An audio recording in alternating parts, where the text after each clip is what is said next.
Welcome to Daggers and Shadow Daddies. We're your hosts, Ryan and Adriana. Buckle up, Buttercup.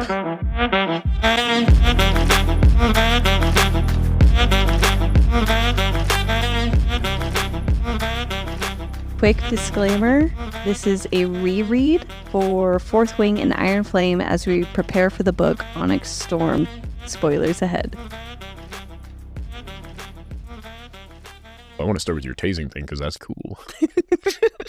At some point, Violet was threatening someone while we're listening to these, and I was just thinking about how entertaining it would be if in the future she learns how to control her power to the point that she does this not Darth Maul, who is the Star Wars guy where he does like the electric zap thing? Adri, no. First of all the Sith can do Yeah. anything. You're thinking of Darth Sidious? Yeah, Darth Sidious, he's like doing that little thing where she like zaps him, but instead because she's Violet, she doesn't Force lightning, okay? Yeah, but instead of like taking somebody out with it, she just does it to tase them, just to stun them, give them a little taste of what would happen if they cross her. I think that's so fucking funny and amazing that we didn't come up with this at all in the other book even.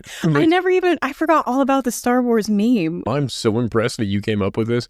I also might add I'm a little disappointed because you're the Star Wars person. Between us, not me. I know. Well, especially the way he looks just like a Venom. Him with his little cloak is how I picture like the boss fight And of his Venom. eyes are all bloodshot, right? Yeah, he's all nasty, kind of little He's just old. No, They're not nasty. he got older. But if Violet were to turn into a Venom, like the Sage, that's what I was thinking of. That is her. She's a Sith. I love that she would age as she's tasing him. That's what happened to him, wasn't it? In Star Wars, he like started doing it, and he just like all of a sudden just got like really old, like wrinkly. So there's kind of a theory behind that too in the Star Wars community. Do you want to get into it right now? Not heavily. Do what I can. Stop me when I've gone too far. We need a little pedantic sign. Perfect. Alert. See you in 10. The Force likes all things in balance. Oh my God, just like this book. They say that. In this book, I don't really think nature likes to be in balance in this book. The Force isn't really nature. Like it is. I guess it is its life force. It doesn't matter. Anyway, point is it likes things in balance, right? The dude is uber duper powerful. And then when he's trying to kill Yoda, I think is when his aging and shit happens so heavily, right? And he's like, bam, force lightning. He's burning through his life force using that lightning. Yeah, with the Venom, it's kind of like that because it's using their soul or something like that. Yeah, I think Rebecca Yarros is probably just a Star Wars nerd. And she's like, I should make a female main character based off of the crinkly old guy who's a bad guy in Star Wars. Him in his younger days. That would be a whole different, awesome track for Star Wars to retcon in there. Like, actually, Darth Sidious or Emperor Palpatine? Senator Palpatine, I think. Well, he was a senator, and then after the Clone Wars, they're like, hey, we need to come together as a singular group. And then you had the rebellion. The same thing. And then I can't remember what they called that. All of a sudden, it starts with a C. But it's not the same in that people were trying to take the power that the Jedi had of the Force from them, like these writers. It's not really like that, where they're trying to take it from the writers like either. If you eliminate the Jedi, then you're the only people that can feel and control the flow of the Force. I'm going to continue comparing this to the Force because that is an example where we do see balance. It's a Star Wars with dragons, baby. Yeah. I'm on board. I don't think we're far enough into the series yet to see the balance really come into play yet. So far, there isn't a lot of that, is there? I don't think we have the full story, obviously. I think we're short about 3 books of the entire story. I also meant perspectives. We're short other perspectives. No, I think you're right. Do you remember what chapter 9 ended on? Yeah. What's her name? It starts with an N. Nadine. Nadine gets fucking murked. Yes. They come up behind her and just crack, neck. Again, I won't get into why I think having so many trained warriors around this person and allowing this to happen seems absurd to me, but whatever. Nadine is murdered immediately.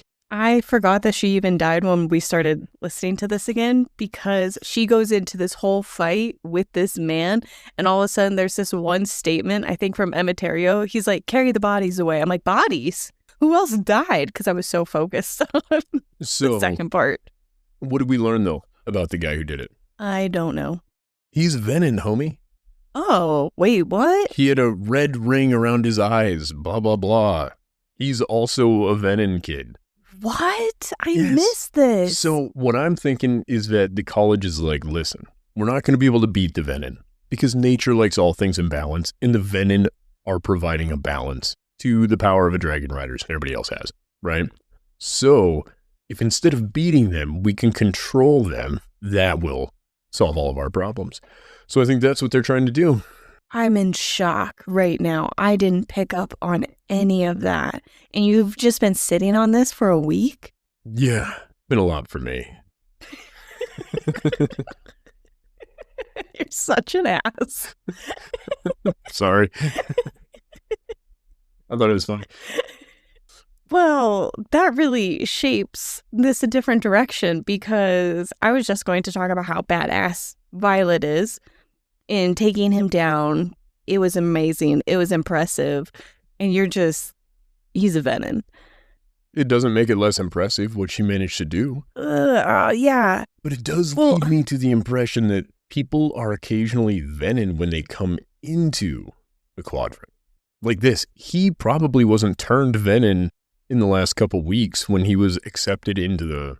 he was an assassin, right? Yeah, he was Venin prior to making it in there. And here's the thing.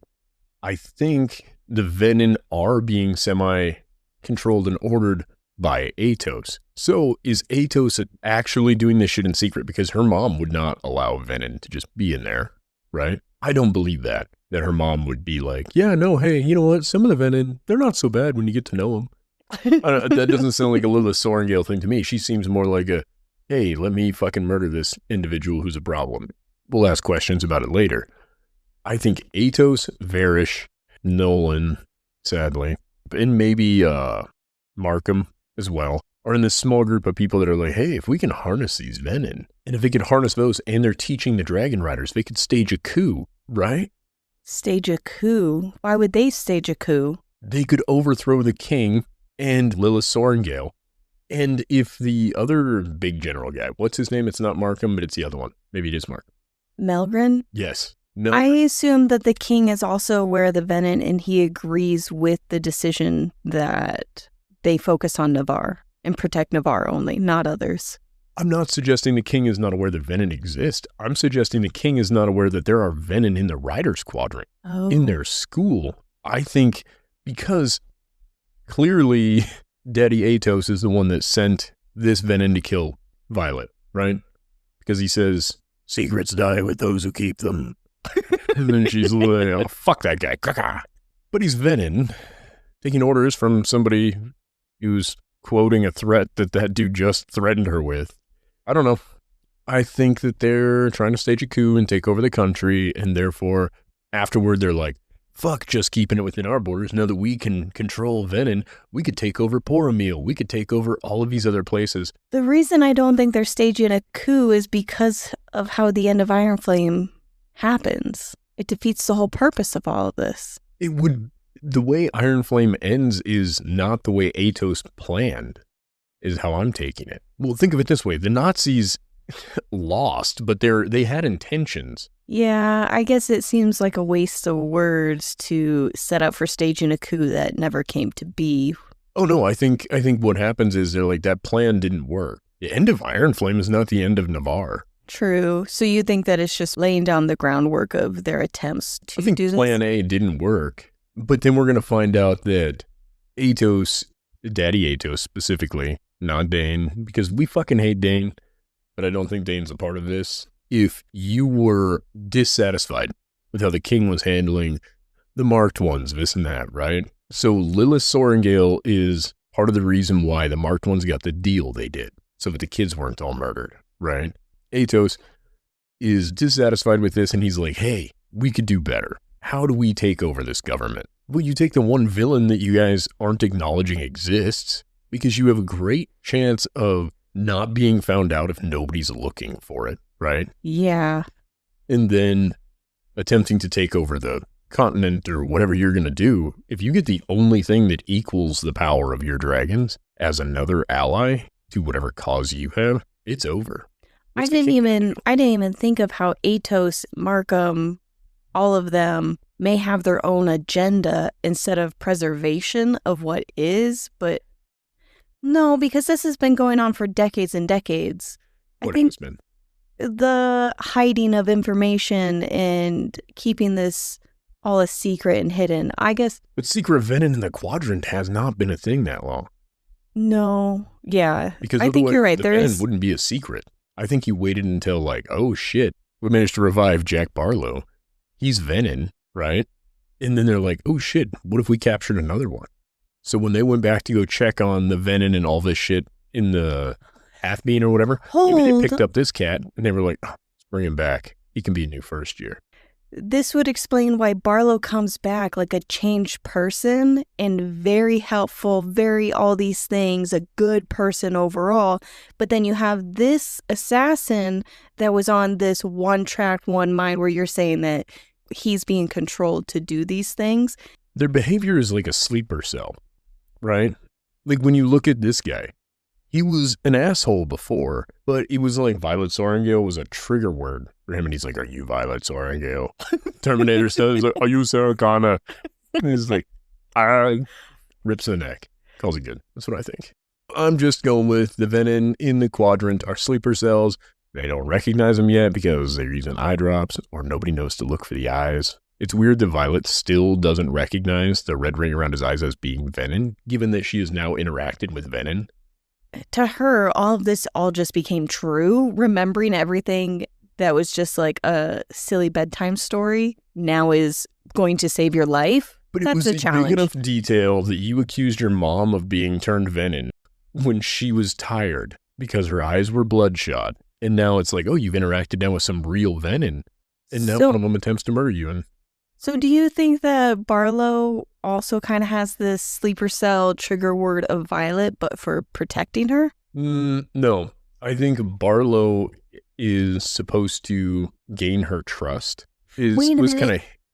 Because he doesn't really protect her. He only saves her because he's like, nobody's going to murder you but me. It isn't you don't deserve to die. It's kind of the way Xaden does it, actually, the first time. Wait, in the end, we see more later. I just have to wait until the wards, but if you're Atos and you have found a way to control the venom, what do you need the wards for? Whoa.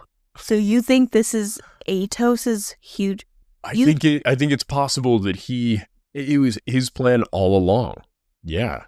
Fuck, Atos could be venom. We don't know. She hasn't got close enough to his face yet. Or she thinks he's just tired. You never know. We haven't even started on chapter 10 really yet. Nope.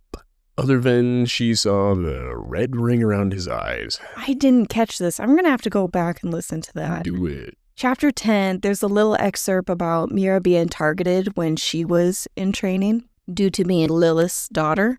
That could be Atos again, but I guess we'll never know. We might know. Someday. One day. Violet is a badass. She slices his tendons, and I love the descriptions of her pain and being dazed. Just this whole fight scene, I think, was beautifully written. Just so well done. It's intense. 100%. And then they go to see Nolan, correct? No, they don't. Not here. She says no one can be involved when she's fighting this dude because she's a second year. She needs to prove that she can do it. She stabs where Xaden taught her, so she takes him out. This is the second person that she's taken down, and this is the scene where Sloane tried choosing her to spar against, and then this guy comes up, does that whole thing to Nadine. Violet then takes him out. They're making comments to Sloane, but Violet continues the rest of the day in blood-soaked clothes. She doesn't ever leave to go shower. She doesn't leave to go see Nolan. Weird. I mean, to be fair, that's what I would do in that situation. Some dude tried to murder you and then you ended up taking him down. You wear his blood like a brand. Oh my God. You wouldn't? No, that's so gross. Listen, the other thing is everybody else that's thinking of trying to murder you that may be contemplating it, sees what happens. It's the billboard. It didn't really seem to slow Sloane down. She's just like, yeah, whatever. I'll get her next time. Yeah, but Sloane is different. Sloane wants her dead on a very personal, deep, teenager kind of angstiness. I think in that moment, she was less about scared of Violet and challenging Violet and probably more disappointed that Violet lived. I think she realized she was going to get her ass kicked, too. Like, oh, fuck, I actually do need to figure this out a little bit. But yeah, Violet had to go to classes with blood on her clothes and all of that. It just continues today, just all gross and nasty. And that's when Xaden's in her room and she has the bruises. She's got blood all over her. It's been 8 days, so he showed up a little later. They're all pissy. Xaden's all pissy. All of them are crabby about this whole scenario of them not being able to see each other. And she asks about him and his life, and he compliments her on how beautiful she is. He knows. Xaden is complicated in these chapters because you want to like him again. I started liking him a lot because of the letters that he was writing her. Mm-hmm. This is kind of a thing. If you're a kid from a divorced family, right? Occasionally one of your parents may not talk to you for a few years afterward. And then they give you like little breadcrumbs. Things that you're like, oh, I knew they loved me. Yeah, they're not so bad. There was some reason. They're over that now. And so you kind of let them in a little bit. And usually what happens is you get burned again. And I think I have a different reaction to this than you do naturally, where I'm like suspicious of all of a sudden your behavior is what I want to see. I'm like, oh, I don't trust this. I wasn't taking it as his behavior is what Violet wants to see. He is giving her exactly what he said he could. Yeah, I see that as the same thing, in a way. He's not saying, he's not saying exactly what she wants to hear in the sense of, no more lies. I shan't ever lie to you again. He's not saying that. No more secrets. Same fucking thing. I don't see the difference. If I kept a secret family from you, would you call me a liar or a secret keeper? Allow me to... I think that's really different compared to the secrets that he has. He kept a rebellion from her. For obvious reasons. That made sense. Okay, but he not only didn't tell her about the rebellion, he didn't say, I have shit that you can't know. And then he's like, I'll tell you anything about me. No, she's like, I want fucking honesty. Well, yeah, because she's still pissed about it, even all the way through chapter 18. If one of my friends was cheating on their spouse, and I knew about this definitively, and I didn't bring it up to you and did not tell you, and then you find out when she finds out, let's say she catches him in the act, and you're like, oh my God, so-and-so was cheating on so-and-so, and I'm like, oh yeah, I knew about that for like 5 months. You would be like, motherfucker, why didn't you tell me? Would you count it as a lie or as secrets? We are in a long-term committed relationship. They are not in a relationship. I don't disagree, but we are debating whether or not it is a lie. Because omission is still a lie. It is. Like a secret. It is. But at the same time, they are just a few years older than high school you and me. Correct. You would not have told me about that information. No, if it risked my life and risked your rebellion by telling me, no, you wouldn't. No, I would tell you that, hey, I know things you can't know. He says this. After he got caught. Yeah. He doesn't say it beforehand. But he does say it. And then his way to try to make things up to her is giving her these letters and just openly sharing. Because I have in chapter 11, thank God he wrote this letter. It's sharing information about Garrick and Bodhi, his life, his childhood, without her asking. He's like, I will tell you anything about me. Please ask about me. She isn't directly asking, and it was pissing me off. I'm like, Xaden, just say it. Just share what you feel like sharing. I forgot all about these letters. And for the next several chapters, the excerpt is little bits from his letters to her that are just sharing things about his childhood. But at the same time, it's also not sharing full details because there's nothing about his mom. There's nothing about other family members that are probably things that Violet should know about here in the future. Perhaps his engagement. Catriona. Oh my God. Yeah, and I forgot all about it. Okay, here's the thing. What I will say is, you're correct, But at the same time, you can't share everything all at once. It does take time because he's writing one letter at a time. Are they limited to one page at a time? No, I know, but... Hey, these are kind of the big stuff, and then here's the other stuff. You're correct. I am being way too hard on Xaden in this. Especially, I just keep thinking about when you and me were first getting together. There were things that I found out 6 months later. It just takes time. Like relationship stuff? Yeah, it just takes time for things to come up. We would like run into this one girl. Well, we didn't run into them. You spotted her at a store, wherever we're at. We keep walking, and then you're like, oh, there was a girl back there that I used to date. I think you should know about this person. Yeah. It just takes time to remember these things, but I think... How wild that I was immediately forthcoming with that. Versus after you've met, it would be different if you had met that girl, we'd gone into battle together. Forthcoming? Do you really want to start an argument about 19-year-old Ryan? Because 19-year-old Ryan didn't point this girl out when you first saw her. 19-year-old Ryan let the girl continue walking, and then we brought didn't it get up. a conversation. Yeah. So comparing 19-year-old Ryan to 23-year-old Xaden, it's not that big of a stretch to think that he's going to fuck up sometimes. Hey. I'm all pissed off about Cat again. Okay, hold on. That's what's going on. Okay, take a deep breath. Take a deep breath. What I want to say is 5 minutes ago, I said you were right. I was being way too hard on Xaden. And then I kind of caught some strays in that. I think you were 100% correct. It's because you're right. Xaden, why aren't you writing about your engagement? No, you already explained that part. You're good. I'm going to tell myself it's because he's starting at the very beginning. He's just currently talking about his childhood. He hasn't got to the part yet where he's going to talk about Cat. God damn it, Ryan. No, hold on. I was feeling so good about Xaden again. These chapters, he's got these letters. He's being doing sweet. Great. He's being sweet. He's doing great. He just hasn't got there yet. The letters are in chronological order of his life. Exactly. He's going to get there. I'm totally on board with you. I was just pointing out that I think maybe I'm assigning something more to it than it has. I'm projecting a little bit because I see it like, oh, when that parent shows up again and you're like, oh, this is like, it's like the greatest week of your life. You feel so loved, blah, blah, blah, blah, blah, right? And then for another 10 months, you don't hear anything. They don't send you a birthday card. Like, I'm like, oh, I don't fucking trust these people. I think that is how Violet's feeling. Yeah, that's where I think I'm more on Violet's side of this. I can understand how Violet's feeling and feel similarly and recognize that it isn't necessarily the correct way to view this, which is where you come in. I think it's good. I am so worked up. And then later, Imogen kind of points out, you just have to accept him for this. And Imogen's one that spills the beans about Cat. No, it was in Bodhi. These chapters. Oh shit, you're right, it was Bodhi. In his, he slips up, he's like, fuck. Well, he says it like, I'm sure Xaden's mentioned it. When Bodhi, she's like, ooh. When Bodhi knows to bring this up to Violet before Xaden. Dude, Bodhi is awesome. Because God damn it, right? I'm sorry. Because I forgot that Bodhi's like, oh yeah, Xaden definitely would have told you about her, right? I mean, it's no rebellion.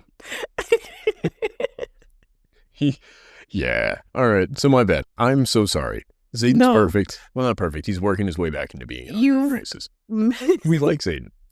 You've changed these chapters for me in two major ways. No. One, the control group of Venom. I was clueless, blindsided, no idea. Is there a theory about that yet? I don't know because I haven't seen anything about it, but I try to avoid looking into too many theories. I agree, but you want to point out, if our listeners have a theory or a reason why this would not be the case, please leave a comment and tell me.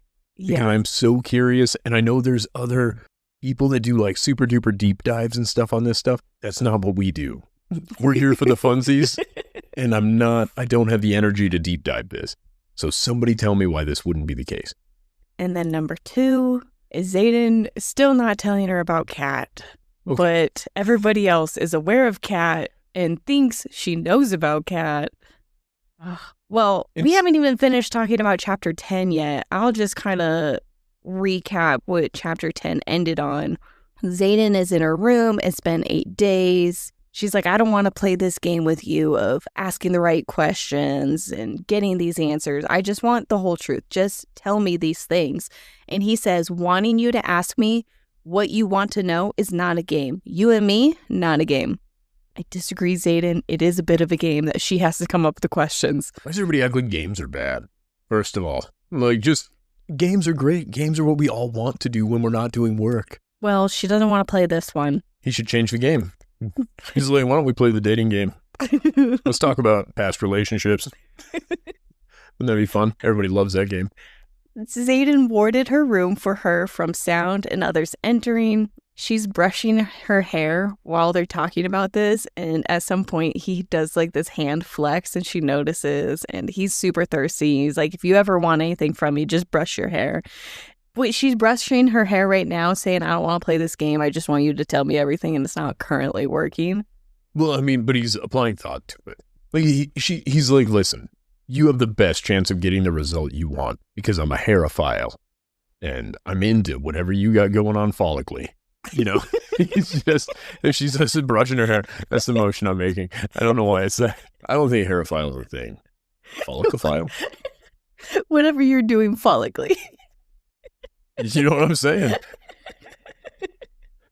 I don't know. So stupid. So here's the thing, Adrian. Not every joke is a winner. They're not all great, witty. No, that's a winner. Oh, okay, good. But it's not a triumph of wit. Oh. Okay.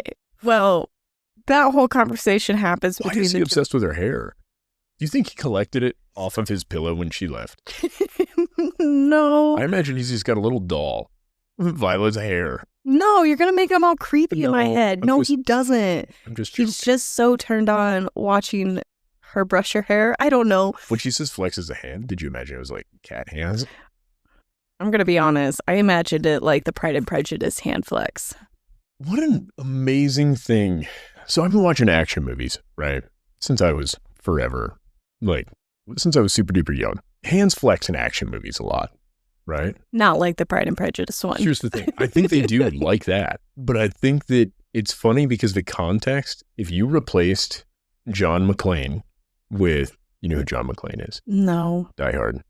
Bruce Willis. So John McClane is his character name, and I'm using his character name because I don't know what the fuck Darcy's real name is. Mr. Darcy's real name, I can't remember who plays him as an actor. Replace John McClane with Darcy in Die Hard. Mr. Darcy is in Die Hard and does that same hand flex. Do you think he's fixing to fuck up that guy, or do you think he's fixing to fuck that guy? This is a different type of hand flex. I don't know. This is the point I'm making. I think it's the same type of hand flex. It's the context of a hand flex that makes it what it is. Yeah. Because if he flexed his hand while looking at Val Kilmer that way, you don't assume he's going to fuck Val Kilmer. He's like, God damn, he looks good. Val Kilmer was a bad guy in Die Hard. I got it out of context. You see why context is important. So the hand flex thing, because it does crack me up. The Pride and Prejudice is known for this hand flex. And I think Bridgerton, the dude, did a similar thing. There's a whole different hand thing with the Bridgerton thing, too. Yeah. That one I am familiar with.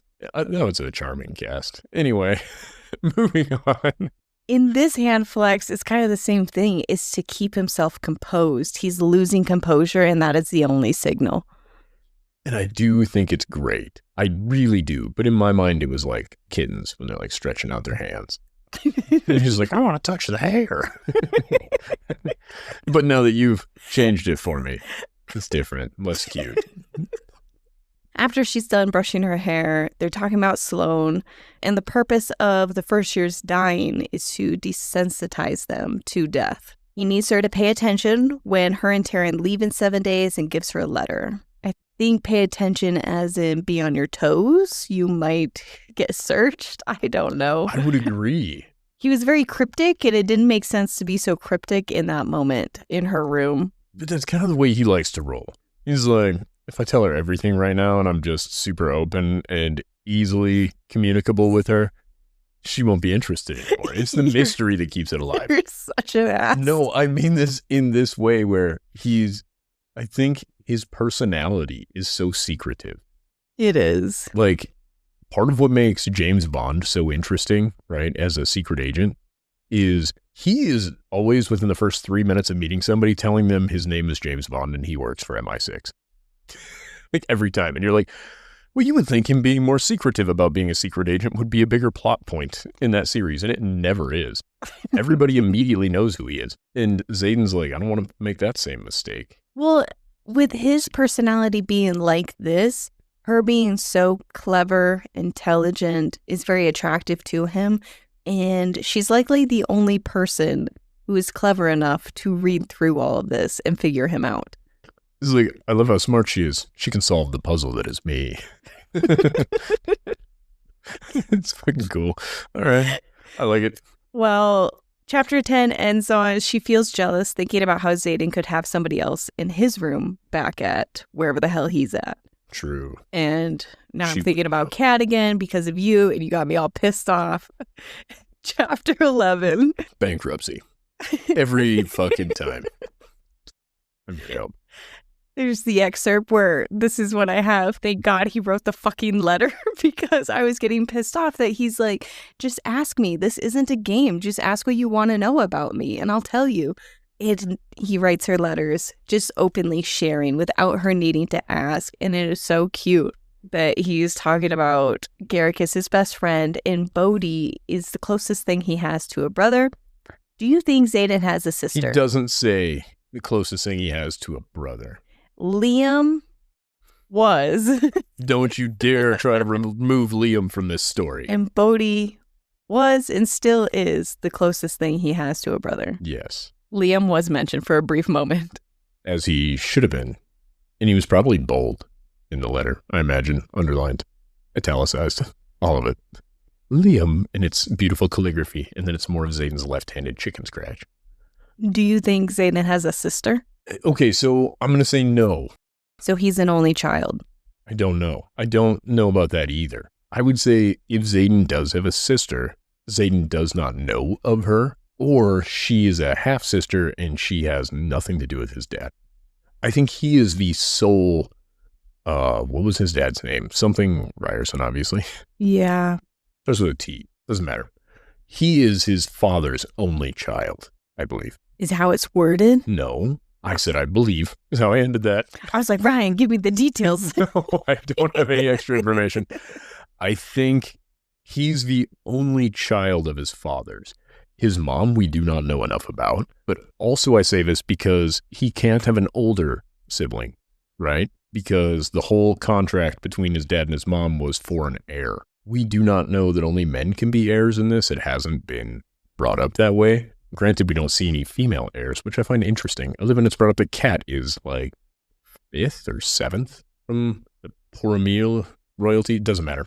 Anyway, there would not have been a contract to produce an heir if he had already had a child, right? Yep. We know that Xaden's mom left immediately at her 10 years that the contract was for. Yep. Contract was, we're going to have a baby and you're going to help me raise it until it hits the double digits. And he got a cake. As soon as they stuck that 10th candle in, she was gone. Oh, that's I know. so sad. This is the thing. This is why I'm projecting some shit from Xaden in a way that where I'm like, I understand where you're coming from. You should know how shitty this is. Just be the man you can be, not what she's asking for. Whatever. Doesn't matter. Anyway, point is. Suppressing. I'm like immaterial. I'm projecting. Like ego. So no, I don't know that he has siblings. If he does, they're younger. Yeah. And with his Venom mom. Boom, I said it. I think his mom's a Venom. Or she had a baby and then she got in the contract and she had to leave that child behind. And on the 10th year, she left to go see her first child. She used the first kid as like, hey, look, I am fertile. I can fill this contract. Oh, fuck. I don't know. I find it hard to believe that you'd be like, I just had a baby. The king's like, I want that one. And she's like, good news for you, big dog. Then she's like, somebody else breastfeed that one. I'll be back in 10 years when it's almost 11. Like, that's crazy. Well.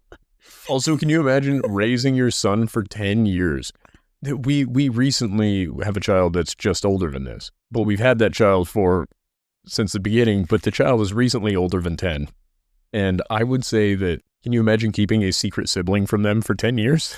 Unless she's never felt anything for Xaden ever. Nothing but resentment. I have secret siblings I forgot about, actually.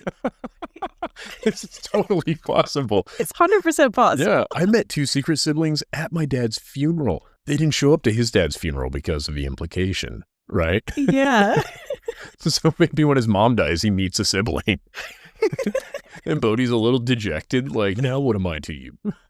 Oh, man.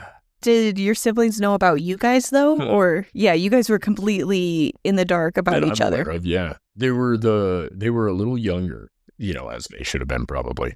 I think the oldest secret sibling was 2 years younger than my youngest sister that we were all aware of. And then at his funeral, it was like all the ex-wives showed up, plus these 2 kids that looked just like the rest of us. And I'm like, who are these people? And it wasn't until like 8 months later, my eldest sister was like, oh yeah, no, those were kids dad had. I'm like, well, we're kids dad had. And she's like, yeah. I'm like, wait, what are you talking about? She's like, secret siblings happens. I'm like, no, it doesn't. It does not happen. I'm like 14 trying to grasp all of this. I think what's funny is you still could have secret siblings out there. There could be more. They just didn't hear about the funeral. Exactly. They did, and they were like, fuck that guy. That's really funny. Yeah, can you imagine? What if, like, my dad is the Genghis Khan of, the 1990s, where he just gradually repopulated. He heard about the ozone, and he was like, we got to do our part. The world's in shambles. We are only as far as chapter 11 excerpt. Bankruptcy. Anyway. All I'm saying is the thing that I was like, there's no way there's a secret sibling. The irony that I'm the one that said that is not lost on me. It's so stupid. You could totally have secret siblings. Yeah, you're probably right. Go ahead. First thing. Fen Ryerson was his dad's name. Yeah. Whew, thanks. This chapter starts with Violet and Imogen, I think, just got done running and they're headed to class. And Imogen shuts her down by saying she was finishing a conversation, not starting one. Which is one of my top 5 favorite lines that anybody says at all, including Tarin's. I forgot how much I love Imogen until our reread. Honestly, so as the dude in these, like reading these books, right? The girl that you are the most just like, that's it, right? Like, she's the attractive girl. It's Imogen. I'm not a big fan of the way her haircut was described. I'm not saying that she should change it. I want to make that super clear. But she's like, oh, she got pink hair, right? And it's like shaved on the side or something. Am I thinking of somebody I think we made that assumption, but I like it. Oh, okay. I assume short, shaved on the side, and pink. Yeah, which also, with this day and age, like, keeping your hair pink has got to be tough. Don't got box dye. Anyway, regardless, Imogen is the girl who you're like, oh, she's fucking cool. It's not Violet. I guess is the sad thing. I think Imogen is the female version of Xaden. And as we learn more about Imogen, the more true that is, because Imogen tries to validate Xaden's behavior, and you need to just kind of accept this. This is pretty normal. I have this in my relationship. You guys are going to have it in yours. This is normal for writers, everyone. And even if it's not, at the very least, Imogen is like Xaden. I think Imogen has similarities to Xaden. I stand by Kat is the female Xaden. Like a mix, because... I mean, they're individuals. There isn't an exact one-to-one. Yeah. You're right. Jacinia snuck out of the archives. I don't think she's allowed out of there. She's not supposed to be leaving, and she's not good at being secretive. She is what Violet was going to be. Yeah, Violet's not good at being secretive. She gets caught every time she's doing something. Jacinia sneaks out. She finds Violet. She gives her the gift of the first 6. This is the book that she sneaks out of there.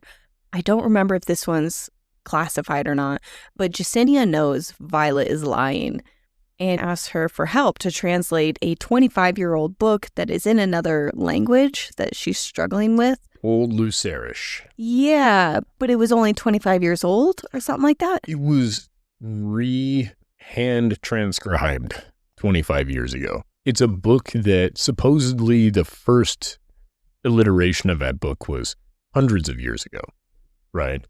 But they didn't have the printing press until 20 years ago.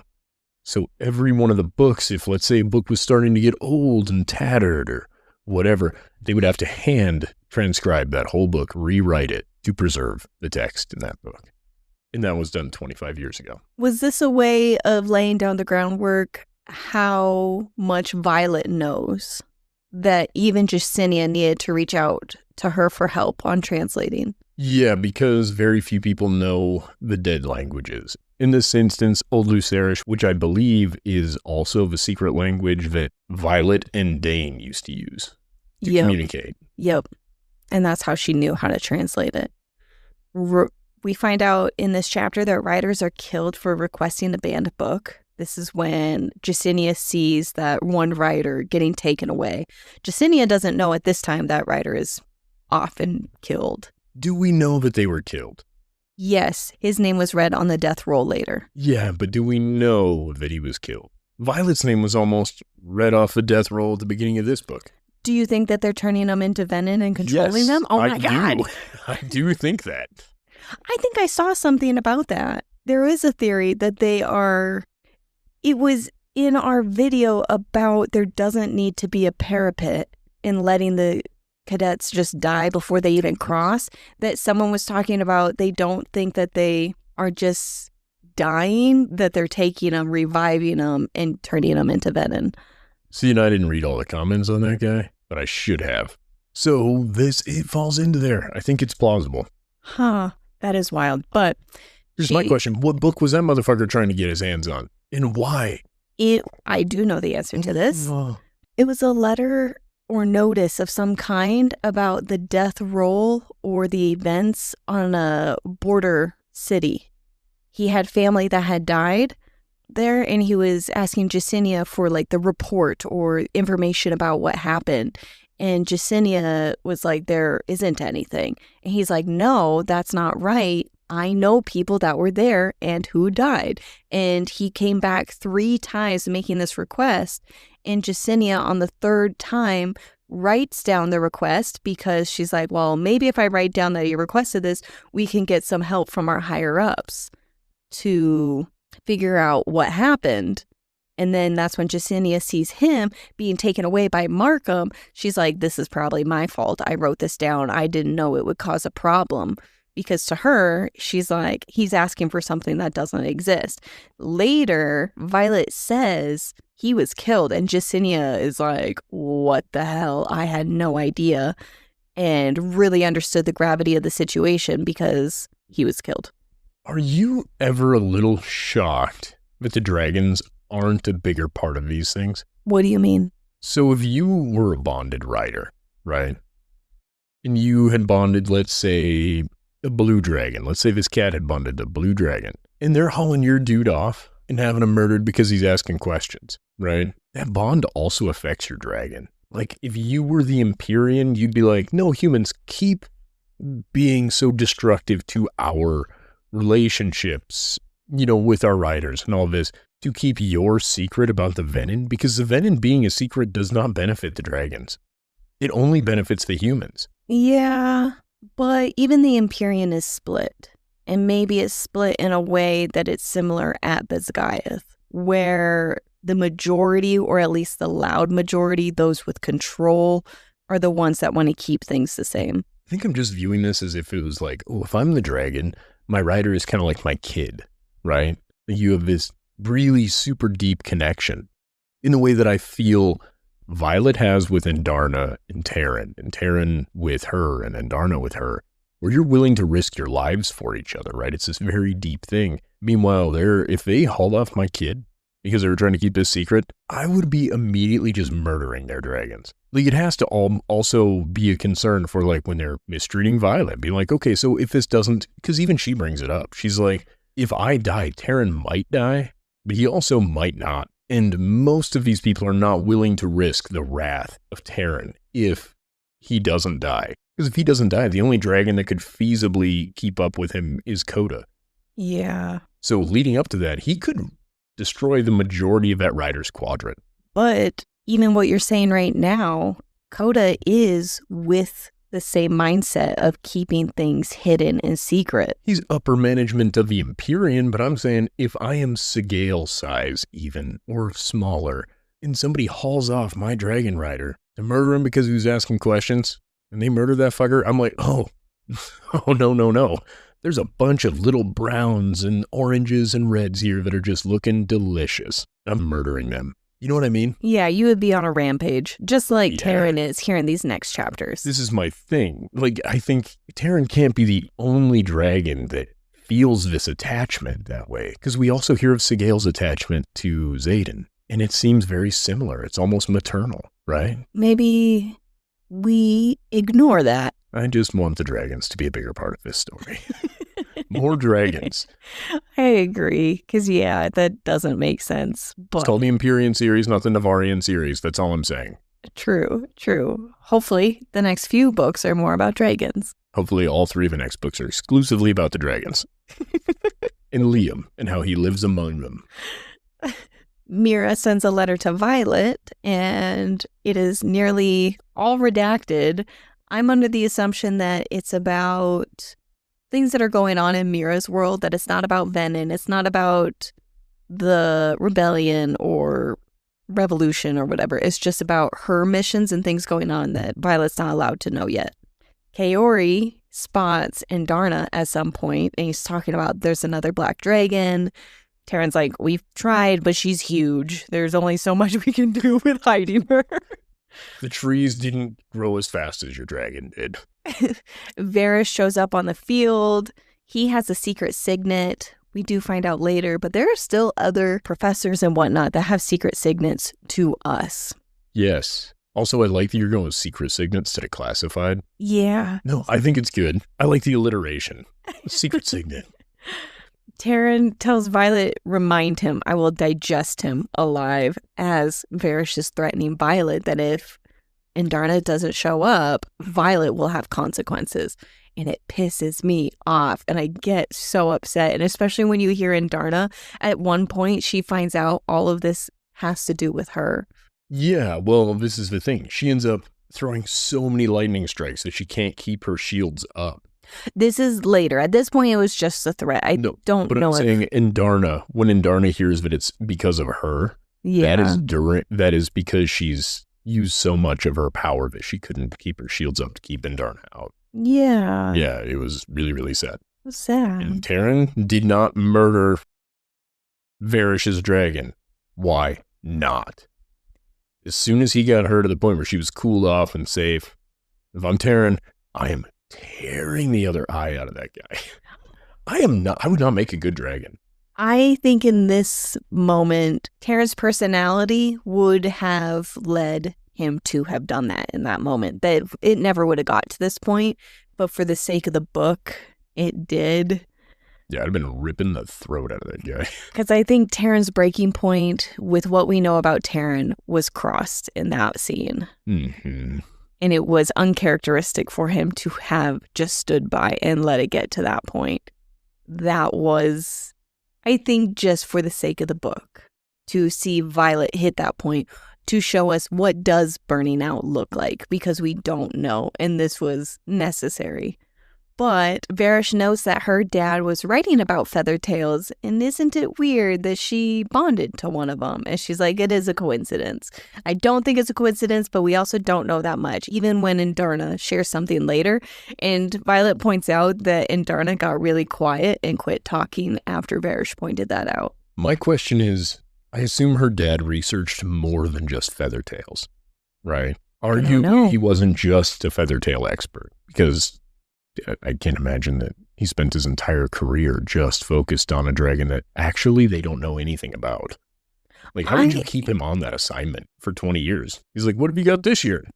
Not a lot, actually. Still don't know a lot about him. Well, I look forward to when we get to the part when Indarna talks about it, because it's almost like her dad was literally there at the hatching grounds, a location that humans do not go or are not welcome, because Indarna says that she knew about Violet because she heard it. I guess I was probably assuming that it was her dad just nearby. Yeah, you would assume. I'm with you on this. But what gets me is they don't know anything about feathertails. Nothing. So when they're like, oh, your dad was studying feathertails, you know he was studying them and nobody knows anything about them. How? He didn't spend 40 years knowing nothing about feathertails, and they kept him employed. Does that make sense? He had all of his research in one location, putting it together, and I think he was following regular protocol, but after his death, they tried going and finding all of his research. I kind of see it as like at my job, I have a bunch of files on my computer. People know what I'm working on, but they don't have like any incentive to go and dig through all of my stuff and all of my projects. They are just waiting until the project is done, and then I will show it to them. Even if it takes a year or more on this one project, is how I related his work. Then he dies, and they're like, oh shit, we need to get these files so then somebody else can work on this and tell us more about it. And that's when they meet Lilith and Violet doesn't say where they are, and neither does Lilith. I agree, but it would be more like if when you died, every project you had completed so far had been removed. Yeah. That would be an odd thing. I think what I'm getting at is to say your dad researched feathertails and you bonded one. The argument could be made, yeah, but he also researched the behavior of these sort of dragons and blah, blah, blah, and I didn't bond that dragon. Like, if your dad invented the microwave and you happen to use a microwave, it does not make, it doesn't, that correlation, there's no causation to see. Does that Unless make sense? nobody has ever seen a microwave before, and all of a sudden you have one in your house, and they're like, that's related, right? Okay, fair enough. I would say he also invented the scuba suit. I don't scuba dive. He also invented like all these other things that have nothing to do with me. It's not like, oh, this one thing was just because of me. Maybe I'm being a little harsh on that, but I'm like, we don't know much about her dad and the other research. We don't know about her dad or the feathertails. We don't know anything. No, we're just going to have to wait. This needs to be 9 books long, and I need 6 of them yesterday. Yeah. Well, chapter 11 ends with them doing their flight practice of the tuck and roll thing. Tarin is like, yeah, that's not going to happen, and they're going to change the rules for me. Violet's getting ready to leave, and Bodhi slips up and says he's never seen Xaden care so much, not even for Cat. And she's like, what? Excuse me? Who the fuck is Catriona? Who is this? Yeah. And he's just like, yeah, I'm not going to continue this conversation and get my ass kicked next weekend. Yeah, which really, really funny. I do love that Bodhi's the one that did it. But the term not even Cat is my favorite. Which implies that they were really close. And yes, and that there were many others, to be fair.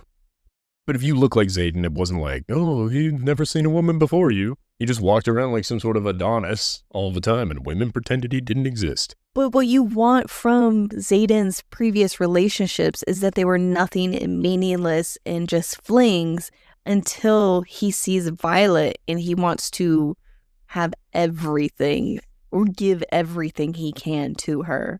I hear you. And this is true. This is the case. Other than Cat, it was a little more than a fling, obviously. I think we're going to learn about actually how emotionally invested they were in each other in one of these books.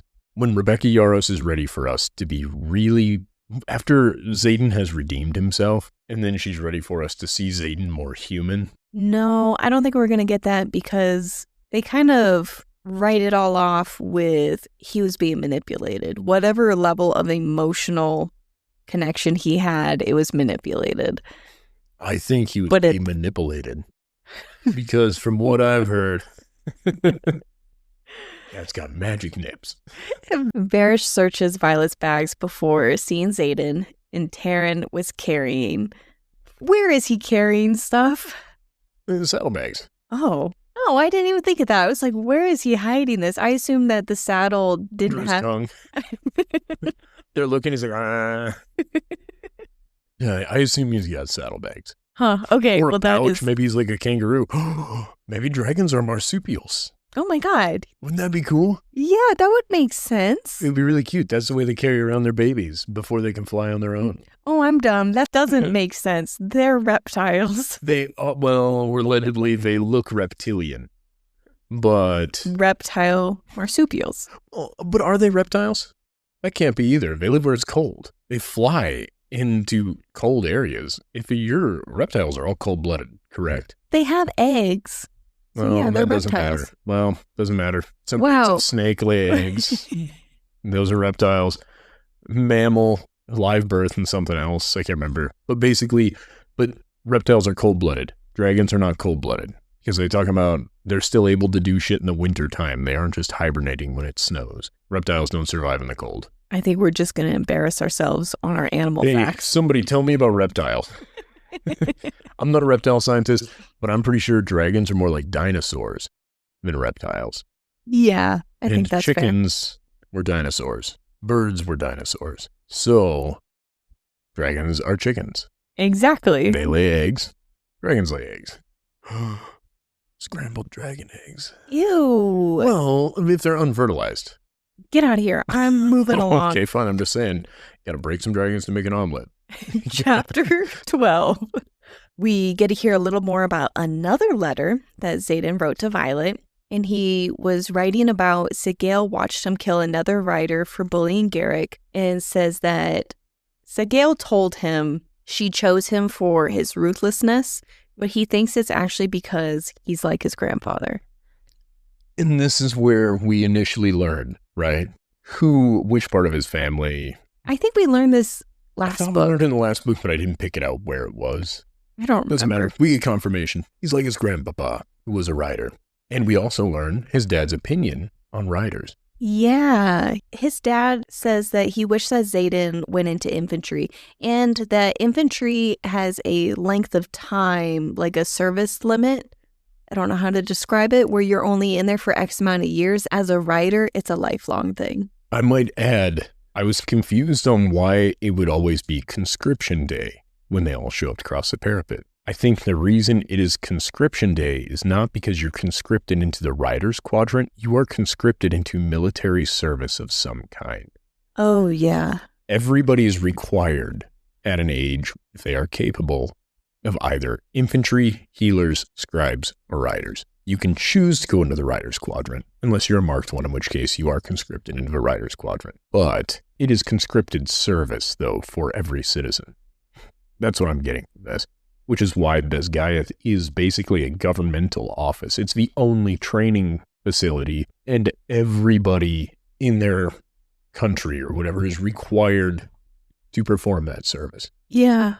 Oh, that explains it much better than we got with last time. It's a guess, but they keep calling it conscription day. And I'm like, if only the marked ones are conscripted into the rider's quadrant, that doesn't make any fucking sense. And then I'm like, oh, I see. So yeah. It just took me a couple weeks. I got there. In chapter 12, she just arrived wherever Xaden is at the outpost is what I'm going to call it. She arrives at the outpost. She can't find Xaden, goes to his room. She's trying to figure out where he's at. So she uses her like sonar thing to figure out where he's at. And she finds that he's downstairs below her. It's not the only time in this book he's below her. Oh my God. She finds him fighting sexily, and he's fighting to get leave to have time with her. When you picture the fights, how are you imagining this? I see Fight Club. I see it as more open and dirt ground, and just a ring is formed of people watching. Have you seen Fight Club? Yeah, I guess I thought that was more cage fighting. No, Fight Club is just a group of dudes who meet and beat the fuck out of each other. Just fist fights and then leave. There's no official capacity, and there is like one rule. Basically. Don't talk about Fight Club. Don't talk about Fight Club. And that's how you know I'm not in it, but somehow we got the rules. But that's what I'm imagining, is Xaden's just a Tyler Durden in this, where he's getting hit a few times, and then he goes serious mode and fucks that guy up. Violet's talking to a girl while she's watching this fight, and Violet's obviously implying that she knows Xaden very well, and he's just toying with him and all these things. And then she's also getting super turned on watching him. She's like, oh, fuck, he's doing this for me. It is attractive. fighting to get a pass because Xaden technically doesn't need a pass because this is all about Tarin and Sigale.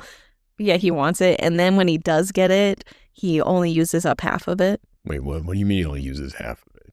I'm confused. It's a 48-hour pass, but he only needs 24 hours because Violet heads out. And so he gives the other half to the guy that he was fighting. Oh, yeah. Good call. No, that is super sweet of him. I think it's super rad. You didn't find him attractive in this moment? Yep. Ryan? Yep, I sure did. No, what killed me is if this pass is that important, why toy with the dude? Just put his ass down. Because he likes fighting. Yeah, but like half-ass fighting? Maybe, I don't know. I'm not Xaden. He has different interests than I do. Just the joy of rubbing up against another sweaty dude. I'm not going to drag that out. Like, in any fight I've ever been in, first of all, this pedantic Ryan moment. When you're fighting somebody, fights don't last 5 minutes. Only like boxing and organized sport does it last a long time. A fight lasts 30 seconds. I don't know how they ended this fight. I assume that it's until he taps out. Yeah. And I'm just making an assumption that this has been going on longer than 5 minutes because Violet managed to find him there and then show up at that exact moment.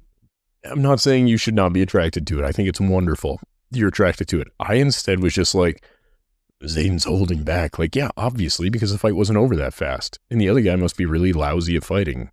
Like, what the fuck is going on here? That's what Violet said. The other guy's not that great compared to Xaden. Right. Now, to be fair, the only time we've ever heard somebody compared to Xaden in a way that makes them seem not like a fucking goon is Garrick. Oh, I also thought Dain, because Dain is huge, and I thought one of the better sparring.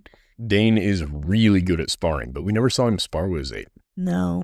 I think because you're only supposed to spar within your year. And I think the way that we heard Dain being referenced as a really good fighter was actually when she was still wishy-washy with Xaden. And she's like, Xaden is so good. He's even better than Dain, who is also really great. Yeah, I don't think we ever got a clear answer on who was better at sparring. Well, I think it's Xaden. I think everybody's aware of it. Xaden is, the cat daddy. Okay, that makes sense. But in this moment, he's doing it because he's waiting for her to come look without his shirt on. He didn't know she was coming this early. He knows everything.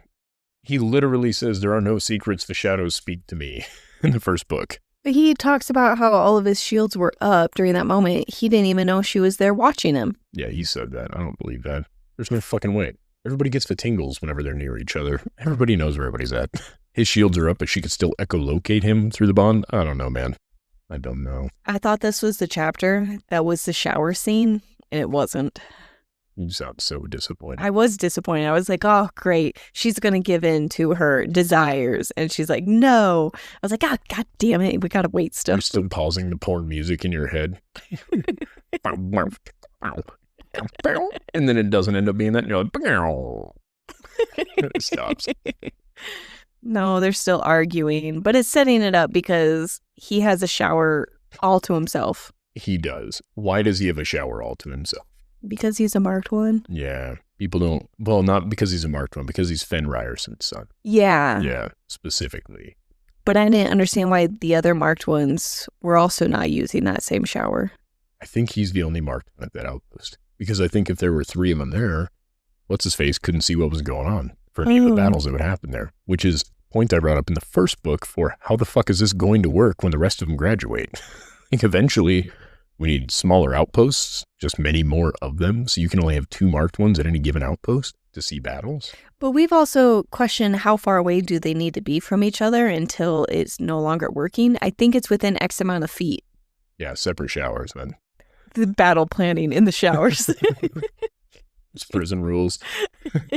Garrick drops the soap and Xaden's like, my shadows aren't picking that up. It was a sexy fight. He took 24 hours, gave the other 24 to the guy who he beat up. Yeah. And then he kissed him on the cheek and then left. He's like, have a good weekend. Bye. She reminisces on how much she missed him and wants him. She's having this internal battle of what she feels and wants and the desire to have his body, but also wanting the truth and how she's going to get these things. And therefore, she must not have his body because she wants the truth. She's also like why can't we have emotionless sex? Like you promised before. And he's like, no. Yeah, the roles reverse. I don't think it's necessarily in this one. Oh, it is in this. Yeah. They're back at his room, I think, and they kiss. She calls his kiss home, which I thought was really cute because I think at some point he does the same thing later. But the roles are reversed now, and she just wants sex and nothing more, but he wants more, but she still wants the whole truth. This is probably one of the more accurate parts of this book, too, where initially as the dude, you're like, hey, we can have sex. It doesn't need to be anything more than that. And then you like catch feelings. And as a dude in your 20s, when you catch feelings, you're just like, shit, this needs to be more. And then she's like, no strings attached. And you're like, motherfucker, I've got strings. It's shadow strings. I'm a shadow puppet. Oh. Ironically, no strings on a shadow puppet. It was a terrible reference. Chapter 12 ends with, they go back to his room. They discuss the wards and how they need to be imbued with power. And that's when she finds out, like, oh, wait a minute. Wards just don't take a stone. You got to do something to it. He's like, oh, no, you have to imbue these things with power. But it doesn't really tell us how. Is that where certain signets can do it? Or anybody's signet can do it? Yep. Few people possess the knowledge on how to do it. And he said, it's classified how it's done, so I'm not going to tell you, which I think is a weird thing, where he's like, we're not even going to get into it. He says 24 hours. They're not going to get into it because there's no point. Xaden and everyone else in the rebellion sees it as a lost cause. There is no point in learning about wards and trying to get this ward stone working because it's impossible. We can't trust the archives. We can't trust anyone who does know. And Violet's like, no, this is definitely the way. Yeah, and I find it interesting that he still though, where she's like, but how does that work? And he's like, no, we're not getting into that. It is a skill set I wish I possessed. Where like, if you and I were going to talk about something, but we had a limited amount of time, me having the foresight to go, oh, this will turn into a 2-hour dissertation that isn't going to go anywhere. Just shut the fuck up. If I had that superpower, our life would be so much simpler. I guess I didn't take it as that when he was not wanting to talk about it. I took it as it is so classified, so restricted.